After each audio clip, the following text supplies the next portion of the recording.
The idea of being a stranger or outsider or alien is something fundamentally linked to the Gnostic interpretation, where one has been thrown out of their pleromatic paradise and is currently being deceived by some demiurgic deity, always feeling alienated by their experiences in the material world since they have been separated from their spiritual sanctum, and thus the need for one to obtain gnosis or knowledge by relying upon the light of one's soul so as to guide one back home.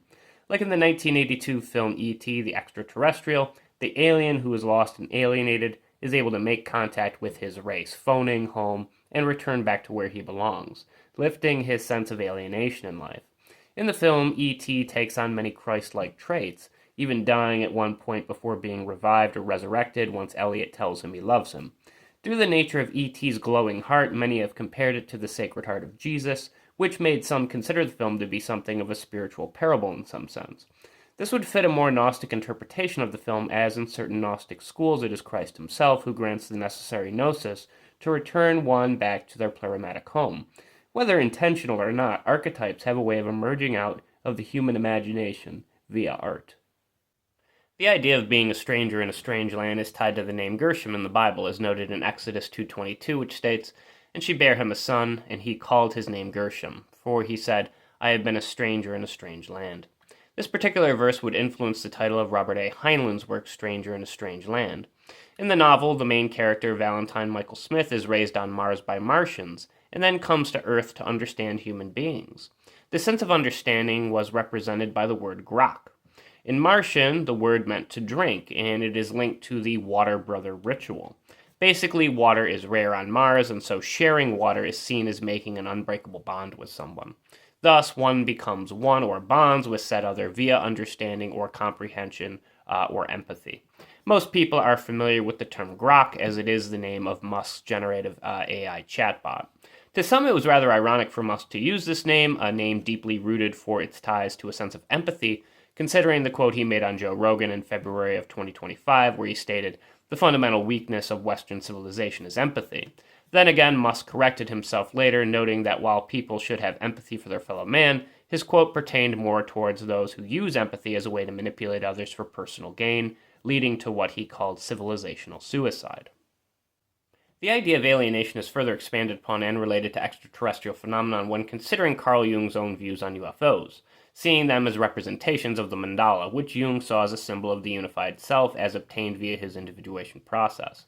This archetypal image thus becomes a form of what Jung called technological angels, since UFOs brought with them a sense of salvation.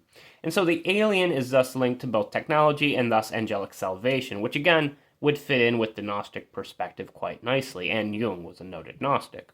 We see a good representation of this technological angel or alien in the video game Catherine, Full Body by Atlas, who also make the Persona games, which are heavily influenced by Jungian psychology, as well as the Shin Megami Tensei series. So it's essentially Rin's ending in the game that one realizes of his queer and alien origins. Rin is of course conveyed as a girl, but is actually a boy in the game. Furthermore, Rin is short for Catherine with a Q. There are two other Catherine characters in the game, Catherine with a C and Catherine with a K.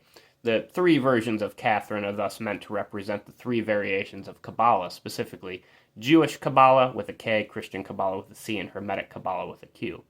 Either way, UFO sightings to Jung were essentially shared psychic phenomenon rooted in the collective unconscious and the association of archetypal images, whereby one projects a savior archetype, which comes across as something more mechanical to modern-day men due to us living in technology-heavy times.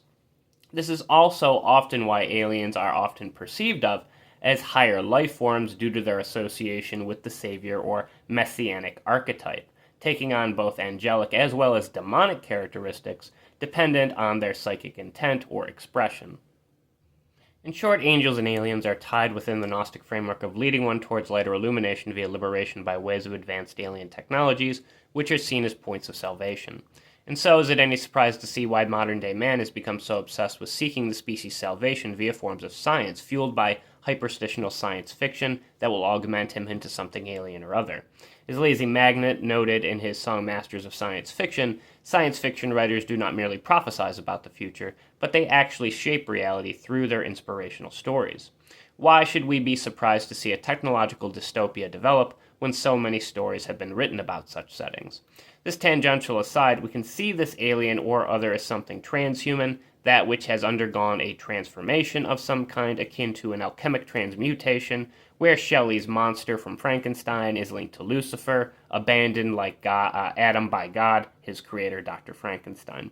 We further noted this idea of correlating technology with the alien via the anime serial Experiments Lain, where Lain is represented by the alien she once initially saw peeking through her doorway, a liminal space, becoming the alien herself after undergoing individuation, entering in as the alien before Alice's own bedroom doorway. It is via these liminal spaces or doorways associated with Hecate that one undergoes death and rebirth, becoming other.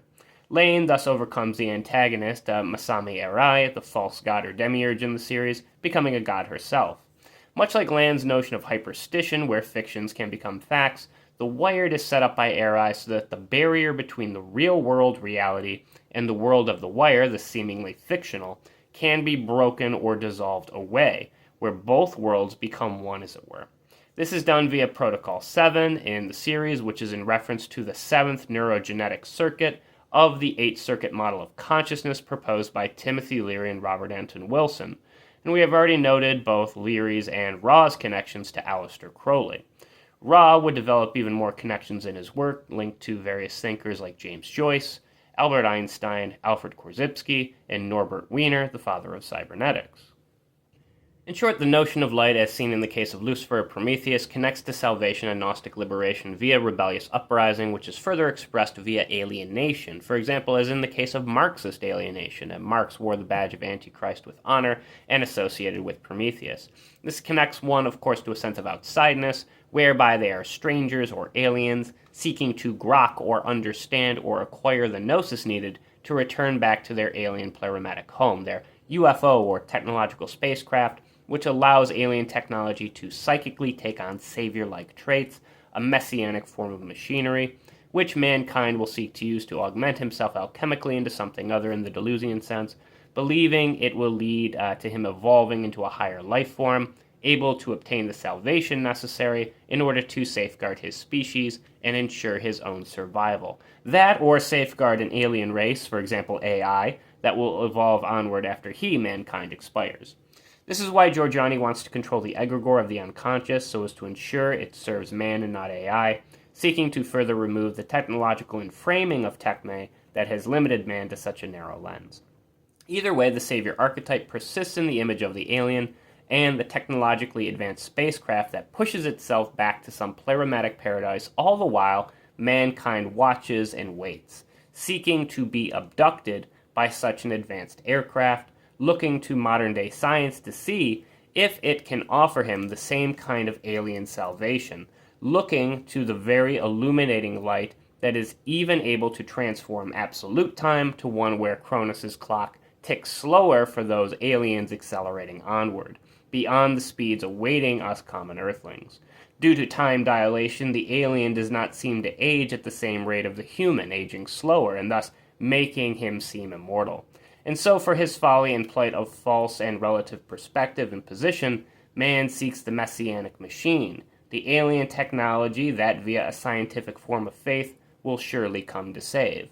That, or perhaps, as Eric Vogelin warned of with immanentizing the eschaton, it will only end in mankind's own annihilation, delighting him to death, as Land noted, as he becomes the Lovecraftian creature, where the technological angel is but a technological demon in disguise. Again, only time, as expressed by Luciferian light, will tell.